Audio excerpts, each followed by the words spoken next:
the co-director of the Oscar-winning anti-Israel propaganda documentary No Other Land, was arrested last night in his home or near his home after some run-ins with settlers, or as it is described in the media, he was attacked and then arrested. Now, um, as with every story that comes out that's Israel related, it's always a two-in-one story. There's the story itself, and then there's the story of how it's reported.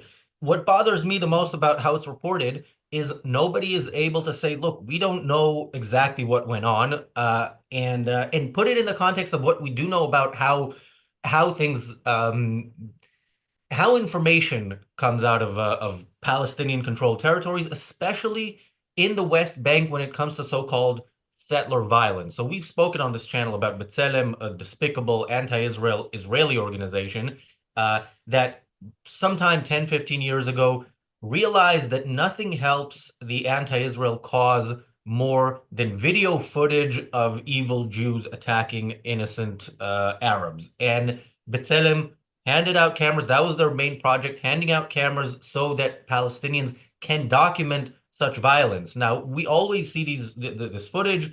It's always, you know, halfway through, like if you bought this on pay-per-view and you're halfway through a fight, you would demand a refund. These are always attacks that somehow they started filming in the middle. Let's take a look at the footage from yesterday when there was settler violence against this poor propagandist who only wants a second Holocaust. I mean, it's not that much of a demand. Okay, let's watch the footage.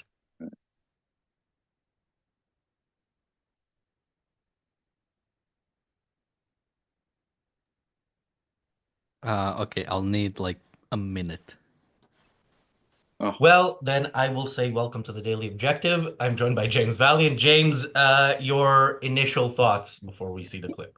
well, doing the research, some of which Daniel provided me before the show, I'm astonished at the different ways the same event can be described by different media outlets. It's astonishing. One says flatly that it was Israeli settlers who started attacking with rock throwing these Palestinian settlers, and this innocent documentarian somehow was caught up in the melee because he too was attacked by it. For what I understand from IDF sources, is something quite different. That it was the Palestinians who initiated the attack with the rock throwing, and that it was a response by Israeli settlers. So you know something's wrong when the same event can be described so dramatically differently by different news outlets. But that does tell me something, say, about The Guardian, which was one of the outlets I looked at. They had no question in their mind that this was an incident initiated by Israeli settlers, and that as far as they were concerned, this poor innocent documentarian was caught up in all of this, quite outside of his control. I doubt all of that because, of course, I doubt the Guardian's coverage about any of these things. Well, coverage in general, but about any of these things in particular. Now, as you point out, this documentarian, why do we use such a sophisticated word when it comes to such a rank Jew hater? But it's quite obvious from his work that he's a rank Jew hater and a defender of savage violence. And of course, that's why he would get an Oscar. But he was one of a group of people who made this clearly anti-Semitic documentary. I'm not sure he deserves the fancy title documentarian. He's a propagandist for the Palestinian cause. But of course, that's not the way a media outlet like The Guardian would ever dream of. And The Guardian would never dream of even holding their judgment until they had better evidence as to what this was about, who started it, who escalated it. And that's the kind of information that we need to know. How did it begin? How did it get seriously escalated to the point that there needed to be arrests? The IDF needed to come in. Don't trust The Guardian. I don't trust The Guardian, but it's astonishing to me how The Guardian, without much information, can leap out to the conclusion that this innocent documentarian was the victim of what was clearly aggressive assault, in their terms, I guess, from Jewish settlers in the West Bank. Let me just say, I doubt everything that the Guardian just said there, because I know this guy is a vile anti-Semite who'd be perfectly willing to, cover up or participate in an attack on Jewish settlers too. So, but facts be damned. If you're the Guardian, you don't really need to confirm or corroborate anything that went on. You know who the bad guys and the good guys are. And from the Guardian's perspective, that's always Jewish settlers, the IDF. Well, it's not just the Guardian. So this was CNN's reporting on this. Yeah. The title was Oscar-winning Palestinian director of No Other Land released from Israeli. Okay, this is released from Israeli detention after being assaulted. Okay, this is an updated story, but originally it did say he was attacked. Yeah, it still does. When you go into the article, the Palestinian co-director of Oscar-winning film No Other Land, Hamdan Bilal, was beaten up by Israeli settlers in the occupied West Bank, taken away by Israeli soldiers and detained overnight, according to his family, friends, colleagues, eyewitnesses, and lawyer. Okay, so you have a bunch of people, saying that he's going through what he's going, and we're immediately believing him, and this is the media knowing its role in the Palestinian propaganda machine, and we've talked about it in the past. Like, they knew their role very well on October 17th, 2023. Because as soon as there was an explosion in the parking lot of El Ali Hospital, Hamas told them Israel bombed the hospital, 500 people died, and they all reported it immediately. They understood it. Maybe they even learned a lesson from October 7th, where they did actually, generally in the media, you saw like sympathy towards Israel. When Israelis are killed, you sometimes see that. And it took them a while to say, but hey, what about the Palestinians? And if you look at Amsterdam, which we talked about a lot, where Maccabi Tel Aviv fans were attacked for being Jews, there's videos of the attackers saying we're going on a Jew hunt. And very quickly, the narrative there, because of the media, changed to, well, they sang some songs. So the narrative is very important. It's very important for the pro-Palestinian sites, and they don't have facts or values on their side. They have to go to this type of propaganda. Let's watch the video. We now have it ready, and let's see what exactly happened there, or as much of it as we can. Hey, no! Can we go back to the car? Guys, back to the car! Back to the car! Back to the car! Get in the car, get in the car. Oi, oi, oi, oi. Get in, I mean, go. Oh my god. Oh my god. Oh, good thing this window's working. Our window was broken. Whose car? I can't go. This is a military. I think. That was so scary, I'm so Is this sorry. military?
All right. So James, as a former prosecutor, you show this and it's case closed, right? It proves zero. I do not know who started it, how it escalated, how we got to the point where rocks were thrown and that windshield was broken at all. I can't prove anything.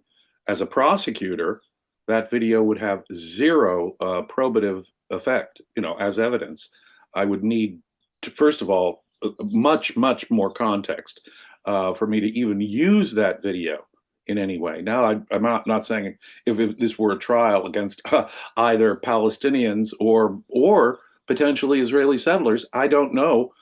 It would be usable, I suppose, but only with a great deal of context. I need witnesses. I'd prefer more video. I'm sorry that audio cut off when it did, but it proves nothing.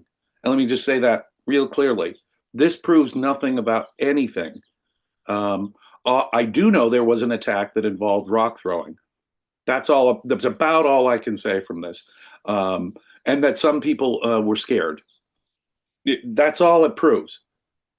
And I can't tell you from that video who started, as I say, who started it, who escalated it, who was in the right, who was in the wrong. To say that, well, this video is self-evident that Israeli settlers were doing something wrong, well, that's just flatly not true. It simply is no proof of that. Full stop. Full stop. Yeah. Now I haven't seen No Other Land, but I've seen the trailer, and I assume it's not the exact opposite of what the trailer is. And if it's like the trailer, it is very much this kind of pro-Palestinian propaganda that B'Tselem is famous for. So this is very much in line with what he does. I guess maybe this is his he's starting to work on his sequel. I don't know what exactly, but again, remember, he got arrested for throwing rocks. Like that's Right. People like to forget that part. Right. And this is what happens too. In a real life, whether it's a bar fight, as a prosecutor, you ask me, whether it's a bar fight or an act of war in a battlefield, you cannot judge something stepping in the middle. If I see someone knocking someone to the ground, if I walk into a bar, that doesn't tell me whether he was acting in reasonable self-defense or not. It just doesn't. The fact that I know rocks are thrown, say, in a dangerous area, that doesn't tell me who initiated it, who escalated it, was the initiation or escalation even justified or reasonable? None of that context is here. But as you point out, what I hear from Israeli authorities is that this guy was detained for being one of the rock throwers. Now, consider that. He's being described as an activist or a journalist, a documentarian, as I say. Well, normally journalists and documentarians, you want to just record the incident. Sometimes it's frustrating. You'll see a documentary and you'll say, what the hell is the camera guy doing just standing there idly? But it's certainly not their role to participate in rock throwing. So this documentarian is, I think, a little bit more than, this is more than free speech. This is more than him trying to record an incident. He's becoming involved, deeply involved. And that right there tells me something about his bias as a historian, a journalist, or a reporter of such things. So just from that, I have grounds to believe that this documentarian is a bit more than just a documentarian. But on the other hand, as I say, this doesn't prove that the settlers started it, escalated it, or did anything wrong, whatever. Nor does it indicate that anything we're being told by Israeli authorities is incorrect. But it's just astonishing to me how the same exact event can be described in totally different ways by media outlets depending on their bias. CNN is no better than The Guardian on this. The New York Times really is no better than The Guardian on this. So let me just put it this way. Listeners, if you see a report about such an incident from any of those news outlets, do take it with a huge grain of salt, because they have, as Razi's pointed out, repeatedly lied to us, distorted the facts, taken Palestinian propaganda as the truth. We're just walking in the door. That'll be their initial statement. Do I know what happened with certainty? No. Do I trust Israeli authorities over these Palestinian propagandists? Yes. So, Yuval Avraham, the token Jew co-director of the documentary. By the way, you said something about documentarians and journalists want to find out the facts. Documentaries are usually propaganda. This might be even more so, but yeah, he picked the profession that kind of makes sense at least in I've the seen way. some good documentaries. I've seen some fair Oh yeah. documentaries, reasonable document, and giving them that title makes it sound like they are journalists or historians trying to record the facts for posterity. But this guy is a rock thrower. He's not a journalist trying to record facts for the purposes of history. He's a lot more than that, and that's more the essence of what was going on there that day. Now, it's true that in doing so, he may be, they do have this footage, and it may be that he's getting ready to come out with another propaganda video. And that's what I wouldn't use a fancy term for a propagandist other than say propaganda video artist who is also a thug, perhaps, as opposed to a participant in the violence for sure. And I would separate that from a journalist trying to just simply record events.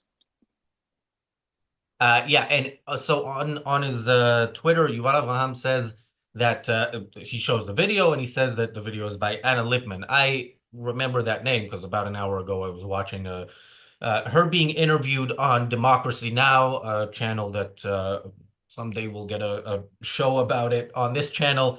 And she is your classic Jew for Palestine.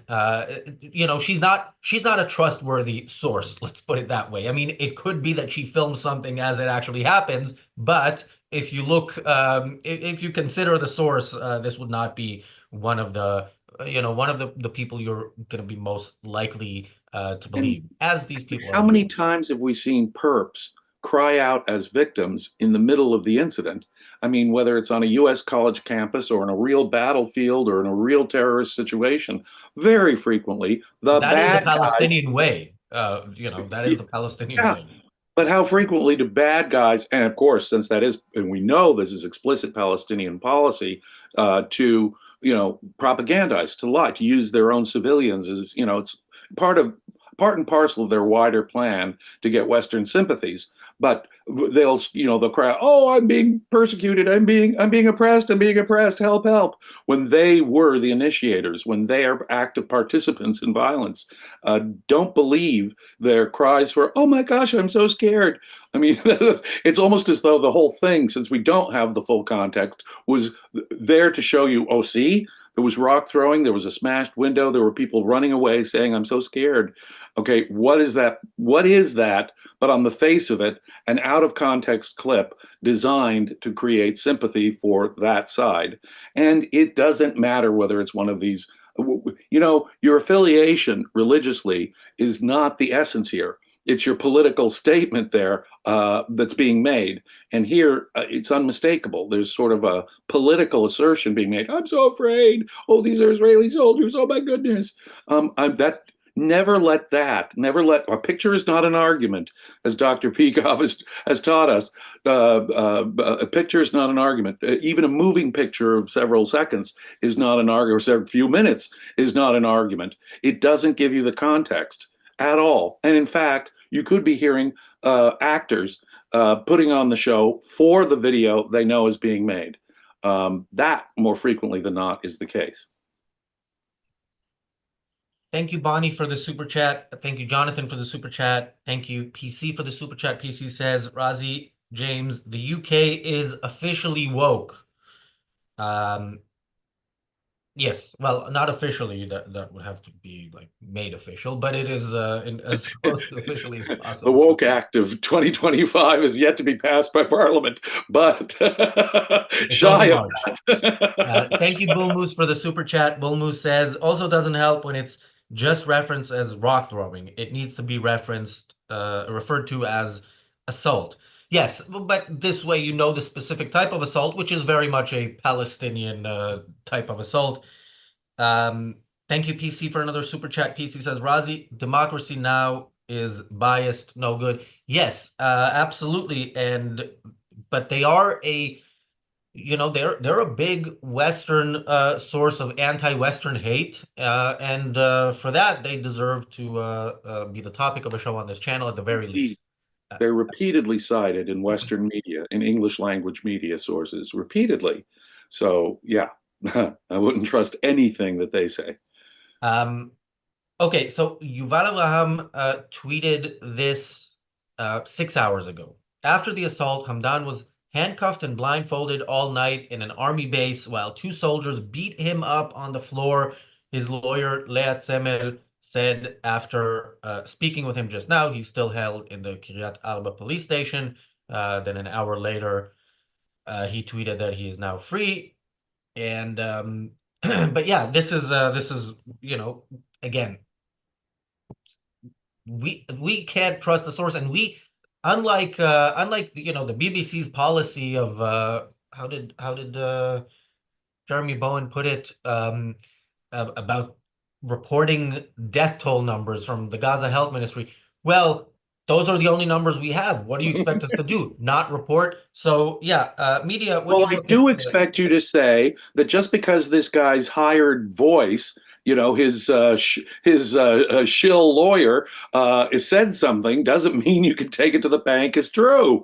Okay? How many times in this country have I heard defense attorneys say, "Oh, well, my client was beat up when he was arrested," and then you see him the next day and he's perfectly okay? And in this case, if he was injured, if he has bruises on his body, maybe that was because of the violence he was participating in before the IDF arrested him. So, this is it reminds me again of the El Ali hospital bombing, because at the time there was the report that came out from Hamas and then the media that Israel bombed the hospital, 500 dead, and Israel said we're looking into it, because that's what you do. You hear something and you look into it. Israel didn't say no, that's not what happened. It took like an hour or two. It kind of questioned it, but the Palestinian narrative was out there immediately, and the Palestinian narrative on this is out there immediately. So in Israel, if actually some soldier, took liberties, they will get in trouble. That doesn't happen in Israel. Among the Palestinians, you can get in trouble for being too nice to a Jew. Among Israelis, it is actually a country that is based on law and order. So, and if they have official procedures, that means they don't comment on an investigation until they get all the facts. Well, geez, that's really sounds like the responsible thing to do. Before you know for sure and have all the information you can get, before they can even compile the evidence based on physical evidence, other evidence, all the witness reports, etc. It is irresponsible. How many times have I said this about, you asked me, quad DA, quad prosecutor, how many times have I said this? Don't jump to a judgment until you get the full facts. And people will, for their own political reasons, jump to a certain assessment.